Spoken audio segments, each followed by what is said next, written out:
Magandang umaga po Pilipinas. You're still watching Agri TV, di ba pa? Welcome po sa Mad About Koy. My name is Mike Hernandez with...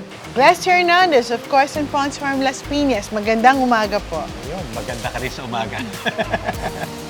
Okay, so last week, Gles, we spoke about the equipment one needs to put or use to complement a properly designed koi pond system. Yes. So we will go one step further or more advanced in the form of, kasi itong tatlo na itong pag-uusapan natin ngayon ay although pwedeng you could do away without, no? Pero ito po yung ginagamit namin na we feel that it makes the system better. It's an enhancement.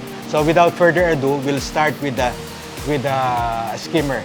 This skimmer po, we call it the Aladdin No Niche Skimmer. Ito po, this is made in the States. So kasi skimming the water on top, no? Kung tama yung design natin ng filtration system, 90% or 80% of the water goes sa bottom drain to the first chamber. And then 20% or 10% of the water should be skimmed from the top using this device called Aladdin No Niche Skimmer. Ang water po ninyo, pagka na-displace, bumaba from water level until 6 inches and below, humahabol po itong ano na to. Yeah, itong nag-a-adjust siya floating. sa flow. Nag-a-adjust po siya.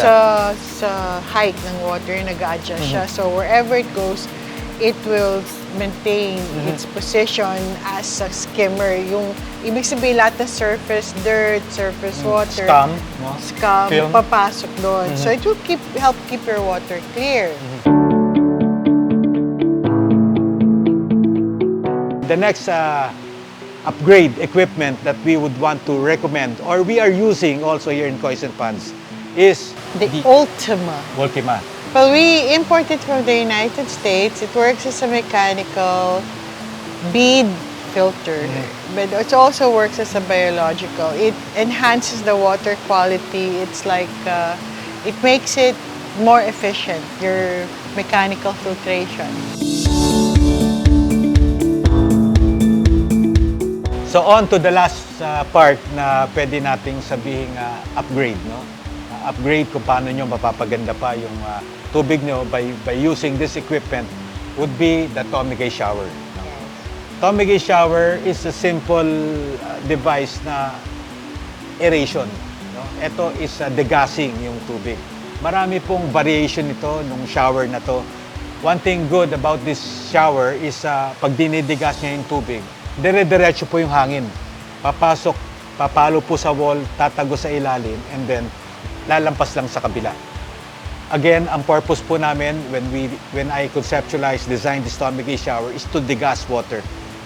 We don't advise collectors na nag-a-avail nito or kanya-kanya kasing train of thought yan or school of thought, no, na yan ba kailangan mo ng medium sa loob ng shower system.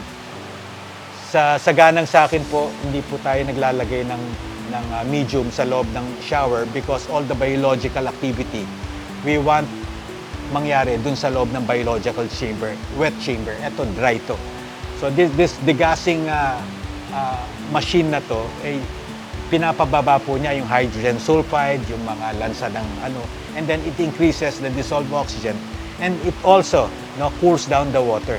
I hope na nakapag-share po kami sa inyo ng equipment yes, na pwedeng makatulong pa sa pagpapaganda or ma-improve pa yung properly designed koi pond system ninyo. And you could come here anytime, Coyson Ponds Farm. Our number is 0917-438-7230. If you want to ask us any questions, you're in the middle of designing or you're in the middle of making your pond, we'll be more than glad to help. Malapit lang po kami. Dito po kami sa Las Piñas. Next week, meron po kaming papakita po sa inyo ng mga koi ponds, but sabihin na natin, Gles, koi pond system in the United States. Yes. We will show you, we'll start it off with koi show sa Fresno, and then kausapin pa po natin yung ibang mga hobbies friends far sa bandang California area. Yeah. My name is Mike Hernandez. Join us again next week with my Bless beautiful her. wife. Thank you. Blessy Hernandez, of course, in Pons Farm, Las Piñas. Maraming salamat. Maraming salamat po. Kita-kits next week. Bye-bye. Bye.